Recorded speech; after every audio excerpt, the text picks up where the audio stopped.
Ovation.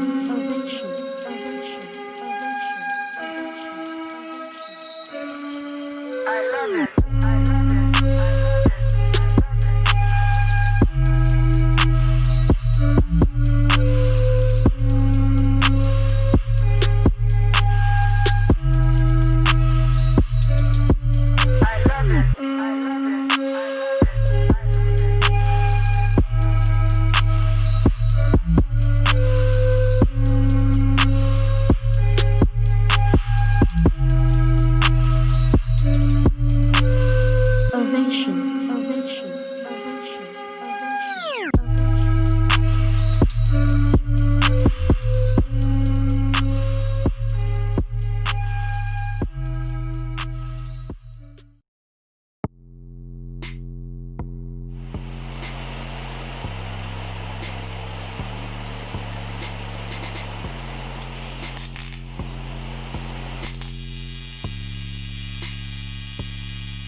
Okay, I've got the intercooler permanently mounted.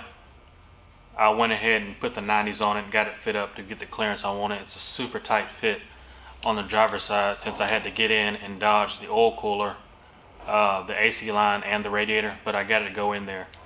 We'll also be using, like I mentioned before, the Vibrant HD clamps on all the joints. There won't be any silicone couplers. So each charge pipe will get a flange welded on. I just pulled the compressor housing off. It had a V-band flange on it. So I'm going to go ahead and get that cut and prep now so it can be converted to one of these flanges as well. Same will be going for the inlet to the throttle body. It has to be cut down for a flange as well. So I'm going to get these two things prepped today so I can start to fit the charge pipe set on the car, which is, you know, one of the major reasons why the car came here is for me to do the piping on it. So yeah, I'll go ahead and go in there now, cut the compressor housing, and show you that real quick. You can see this cover has already been V-banded. So what I'm going to do is I'll probably cut it back right around here to make sure I have room. That way, if I need to be shorter, I can always go back and cut it again. But y'all, I think the easiest way will be for me to use my porta band.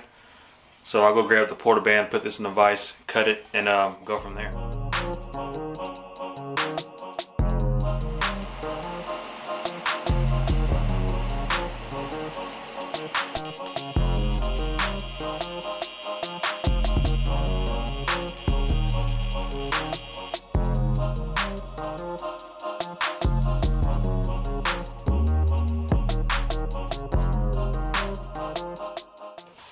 Okay, I wanted to stop and talk about the Vibrant HD clamps before I got too far ahead of myself in the fab work. We get a lot of emails when I do charge pipe sets, mail order, about V-banding the ends of the pipes or the ends of the intercooler.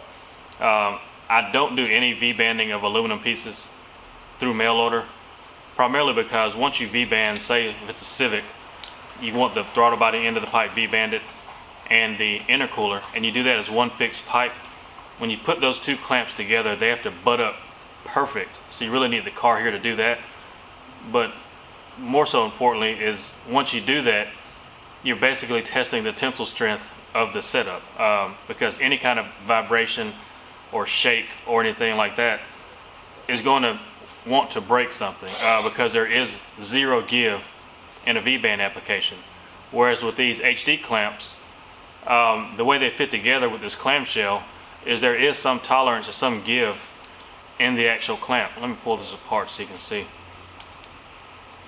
Like, this clamp is together tight right now, but you can see here I just put a gap in the two flanges, and that's not breaking the seal on this clamp. And what that does, it allows some deflection in the pipe, some give, some absorption of the vibration without testing the strength or the tensile strength, the breaking point of the aluminum.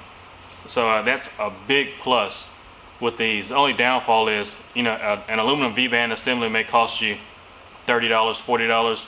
This 3-inch assembly, which I'm putting 5 on this car, are about $115 a piece. So, you know, there's a pro and con there, but as far as usability and the benefits, these far outweigh a V-band assembly.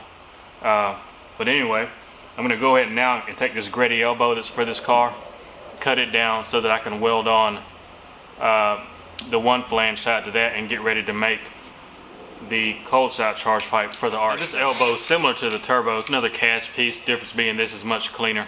Hopefully it's a real good casting. You really can't tell until you start welding on it. But I'm going to take the hose end that's on it, cut it off, so I can butt up the flange and weld it and make this a little bit more compact, cleaner piece and get it back on the car.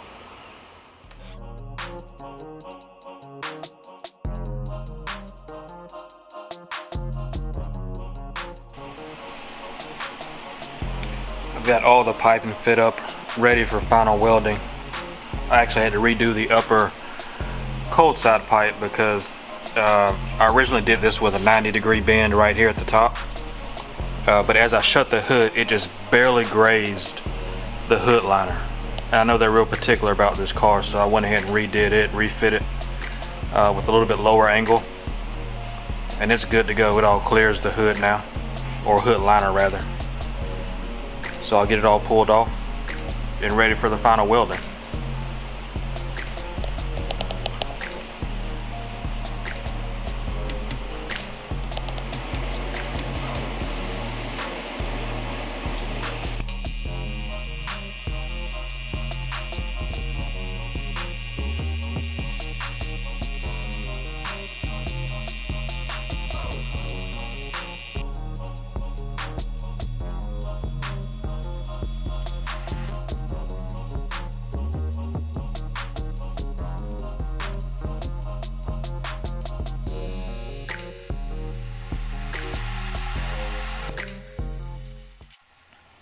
Okay, I've got these all welded up.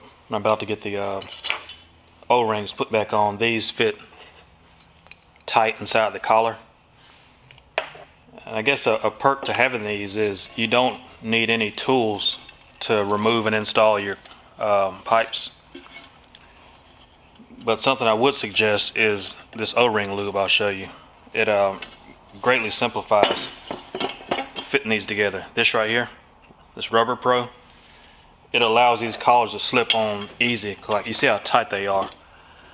But once you lube them up, you can slip it and adjust the pipe real quickly and get the clamp back on. So I'll go ahead and get all these O-rings put back on, set it on the car, and show you what it looks like complete. And he'll be getting the tile cube blow-off valve. He was missing the O-ring. We keep O-rings in stock specific for this, so make sure when you put these back together on the car, you always put the O-ring on the flange first to keep it from leaking.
that's basically it for the most part on the fab for the RX7. I've done the intercooler, modified the plenum, modified the turbo housing, built the charge piping, used all the HD clamps.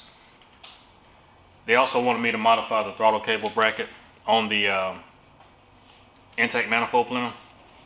I'm not 100% sure how I'm going to do that yet, so I'll think about that for another day or so before I go try to tackle it.